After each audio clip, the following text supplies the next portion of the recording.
সকলকে জানাই Tripura updated points চ্যানেলের পক্ষ থেকে স্বাগত। তো প্রিয় ভিউয়ার্স, তোমাদের সামনে যে আপডেটটি দিতে চলছি সেই আপডেটটি কিন্তু তোমাদের জন্য খুবই গুরুত্বপূর্ণ। আমাকে প্রত্যেকেই হোয়াটসঅ্যাপে মেসেজ করেছো যে দাদা আমরা এখন কি করব, এই মেসেজটা এসেছে। তো আমি আমার বিজি থাকার কারণে এই আপডেটটা তোমাদেরকে এতদিন দিতে পারিনি, তবে আজকে কিন্তু তোমাদের সামনে খুব সুন্দরভাবে এই আপডেটটি দিতে চলছি। খুব কম সময়ের মধ্যে তোমাদেরকে সম্পূর্ণভাবে বুঝিয়ে দিচ্ছি, ঠিক আছে? তো প্রথম কথা হচ্ছে, এটা হচ্ছে এনএসপি ন্যাশনাল স্কলারশিপ পোর্টাল, যেখানে বিভিন্ন ছাত্রছাত্রীরা বিভিন্ন ধরনের স্কলারশিপের জন্য অর্থাৎ স্কুল এবং কলেজের স্টাইপেন্ডের জন্য কিন্তু অ্যাপ্লাই করে থাকে এবং ইউনিভার্সিটি স্টুডেন্টরাও কিন্তু একইভাবে এখানেই অ্যাপ্লাই করে থাকে। তো এবার কিন্তু ন্যাশনাল স্কলারশিপ পোর্টালের যে ওয়েবসাইটটা রয়েছে সেখানে কিন্তু কিছু ডিজাইন চেঞ্জ করা হয়েছে, কিছু সিস্টেম চেঞ্জ করা হয়েছে, ঠিক আছে? তো আমি দেখিয়ে দিচ্ছি যে প্রত্যেকের মোবাইলেই কিন্তু যারা তোমরা স্কলারশিপের জন্য আবেদন করেছ বা স্টাইপেন্ডের জন্য তোমরা যারাই আবেদন করেছো প্রত্যেকের মোবাইলে কিন্তু এরকম একটি মেসেজ এসেছে। তো 2-3 দিন আগে কিন্তু প্রত্যেকের মোবাইলে যারা যারা স্টাইপেন্ডের জন্য অ্যাপ্লাই করেছ তোমাদের মোবাইলে কিন্তু এরকম একটি মেসেজ এসেছে যে there student your reference ID generate one time registration, অর্থাৎ ওটিআর একটা নাম্বার দিয়েছে, তারপরে বলা হয়েছে ডাউনলোড এনএসপি ওটিআর অ্যাপ এবং complete your face authentication to generate your OTR, ঠিক আছে? তারপরে কিন্তু তোমাদের মনে এবার প্রশ্ন এসেছে যে ওটিআর কি এবং এটা কি করতেই হবে এবং আমাদেরকে কিভাবে করতে হবে। তো আজকে সবগুলির উত্তর দিয়ে দিচ্ছি। প্রথম কথা হচ্ছে ওটিআর হচ্ছে ওয়ান টাইম রেজিস্ট্রেশন। প্রিয় ভিউয়ার্স, তোমরা সবাই জানো যে যখন তোমরা এনএসপি পোর্টালে গিয়ে স্কলারশিপের জন্য আবেদন করতে তখন কিন্তু তোমাদেরকে মানে এরকম ফেস অথেন্টিকেশন করার জন্য কিন্তু বলা হতো। তখন আগে কিন্তু মানে এতটা বাধ্যতামূলক ছিল না, যারা করেছিলে তো করেছিলে আর যারা না করেছিল তাদেরও কোনো সমস্যা নাই।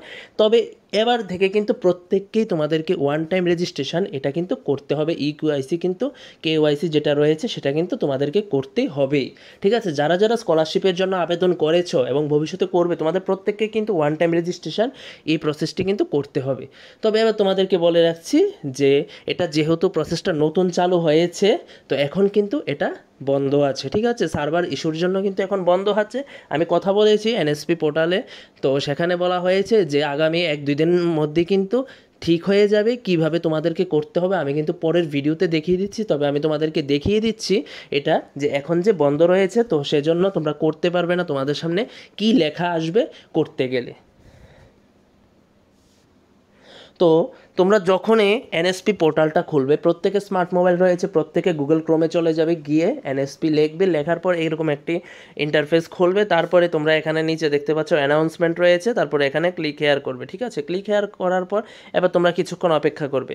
তারপরে এখানে দেখতে পাচ্ছ যে এখানে রয়েছে NSP OTR app is available on Google play store. হ্যাঁ, তো লগে একটা ছবির মতো রয়েছে, সেটাতে ক্লিক করবে। ক্লিক করার পর তোমরা দেখবে প্লে স্টোর খুলে গেছে। খোলার পরে তোমাদের সামনে এরকম আসবে যে your device is not compatible with this version. তো এই ক্ষেত্রে কিন্তু এখন তোমরা এটিকে ডাউনলোড করতে পারবে না, তো যার জন্য তোমরা ওয়ান টাইম রেজিস্ট্রেশন কিন্তু করতে পারবে না। তো এর কারণ আমি জানতে পেরেছি যে এটা শুধু স্টার্ট হয়েছে মাত্র, তো আগামী কিছুদিনের মধ্যেই কিন্তু সম্পূর্ণ সার্ভার ঠিক হতে চলছে। যখনই ঠিক হবে তখন আমি তোমাদেরকে সুন্দরভাবে একটি ছোট্ট ভিডিওর মাধ্যমে বুঝিয়ে দেবো তোমাদেরকে কীভাবে রেজিস্ট্রেশন করতে হবে, সম্পূর্ণ প্রসেসটা বলে দেবো। তো তোমাদের তাড়াহুড়োর কোনো কিছু করার নেই, তাড়াহুড়ো করতে হবে না। আমি কথা বলেছি, যথেষ্ট সময় রয়েছে, এখানে কোনো শেষ তারিখ নেই যে এত তারিখের মধ্যে আমাকে এটা করতে হবে, এমন কোনো তারিখ ঘোষণা করা হয়নি। তবে প্রত্যেককেই কিন্তু ওয়ান টাইম রেজিস্ট্রেশন করতে হবে, ঠিক আছে? তো আশা রাখছি যে তোমরা বুঝতে পেরে গেছো। এরপরে তোমাদের যার এবার তোমরা 2-3 দিন আগে অনেকে আবার অ্যাপ্লাই করেছো, লগ ইন করেছো, সব কিছুই হয়েছে। তো সমস্ত কিছু মিলিয়ে তোমাদের আর কি সমস্যা রয়েছে সেই সমস্ত সমস্যা কিন্তু আমাকে ভিডিওর কমেন্ট বক্সে জানাবে, আমি অবশ্যই জানিয়ে দেব। তবে আমার কাছে মানে আমি তোমাদেরকে বলে দিচ্ছি যে আগামী 2-3 দিন পর থেকে যখন সার্ভার ঠিক হবে তখনই তোমরা করবে, এটার জন্য কোনো তাড়াহুড়ো করার দরকার নেই। তবে তোমাদের প্রত্যেককেই কিন্তু এটা করতে হবে। তো সবাইকে নমস্কার জানিয়ে ভিডিওটি এই পর্যন্তই রাখলাম।